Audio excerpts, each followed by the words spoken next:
On est le 59e jour de la Shonara. Tikkun Amidot. Siyua lazulat betikun amidot nershav. Aider quelqu'un pour essayer d'arranger ses midot, c'est considéré comme Ka'amur nershav, Ka'amur begeder toelet. Ça s'appelle qu'il y a un intérêt là-dessus. Ça s'appelle, donc j'ai le droit d'en parler. In nidrash idun midotav shel ploni.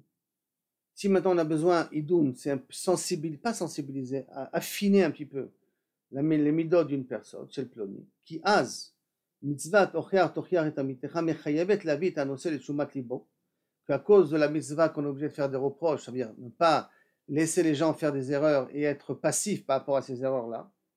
Donc, ça nous force, mechayevet lavit et anosel et shumat libo, ça nous force, comme lui en parler, belachon raka verigishut. Puisqu'on veut, le but c'est de le faire avancer, donc il faut avoir une certaine sensibilité et savoir comment lui parler à cette personne-là. Oulam, אם אדם מרגיש שאין הוא מסוגל להוכיח את זולתו, si quelqu'un il sent qu'il n'est pas capable de lui faire des reproches, והוא יודע שגם אחרים מודעים לפגמים במידותיו של הזולת, et que les autres malheureusement ils savent aussi le même défaut qu'il a, tout le monde est au courant de son défaut, של הזולת, מותר לו לדבר איתם על כך, c'est pour ça qu'il a le droit d'en parler avec eux, avec ses amis-là, ולשאול בעצתם, de prendre conseil avec eux, ou leur demander leur intervention si c'est possible. C'est-à-dire que il y a quelqu'un qu'on veut le faire un petit peu changer, il est un peu coléreux, un peu orgueilleux. On veut l'aider, hein, on sent qu'on a besoin de l'aider.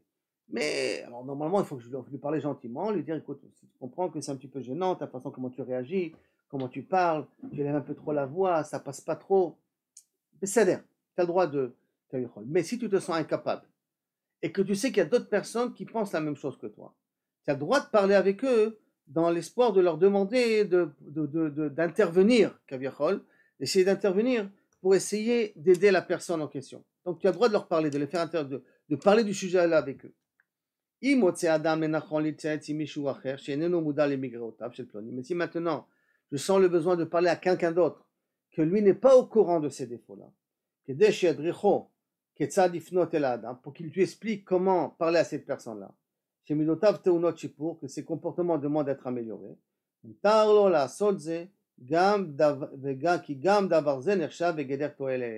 j'ai besoin de parler avec un rab, par exemple. Et dire, vous savez, il y a un tel, et par exemple, je vais dire le nom, en l'occurrence, si le rab le connaît. Mais le rab n'est pas au courant, ou la personne n'est pas au courant des défauts de cette personne, mais moi je suis au courant. Et je vais prendre conseil avec lui pour me dire comment faire pour essayer de lui parler.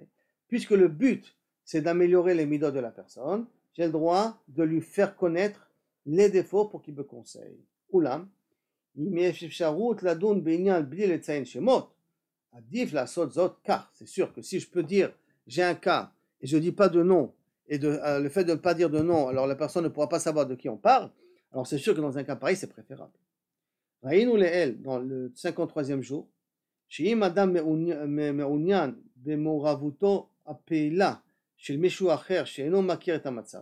a déjà vu donc, précédemment que si quelqu'un est intéressé de faire intervenir une tierce personne qui habituellement n'est pas dans la branja, n'est pas dans le sujet, mais je suis obligé d'intervenir,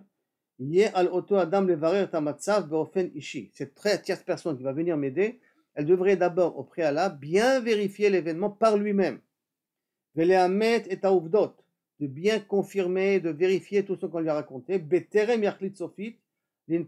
avant qu'il commence à intervenir. Parce que comme lui n'est pas dans les secrets au départ, donc par conséquent il reçoit ça d'un témoin, il ne reçoit pas de source première, donc ça vient de l'intermédiaire d'une personne. Et on a déjà dit que lorsqu'on reçoit l'intermédiaire d'une personne, on ne peut pas faire confiance, on est obligé de vérifier par soi-même. Après qu'il a vérifié par soi-même, il pourra intervenir la tierce personne. Mais tant qu'il n'a pas vérifié par soi-même, il n'a pas le droit d'intervenir parce qu'il est dans une situation où l'information lui vient de deuxième degré et pas de premier degré, suivant ce qu'on a appris auparavant. Donc par conséquent, on aura le droit de faire intervenir ou des gens qui sont au courant de l'affaire, ou des gens qui ne sont pas au courant de l'affaire, si le but est un but uniquement constructif d'aider la personne qui est en face, qu'on veut l'aider à changer ses midot, changer son comportement, sa façon d'agir, sa façon de parler, parce qu'elle ne passe pas et ça fait plus de dégâts qu'autre chose. Donc on a le droit de les faire intervenir. Simplement, les gens qui ne connaissent pas l'histoire n'auront le droit d'intervenir qu'après avoir bien vérifié de source première que ce qu'on a raconté est vrai. Sinon, ils n'ont pas encore le droit de rentrer dans le jeu, dans le ring et de pouvoir trouver une solution au problème.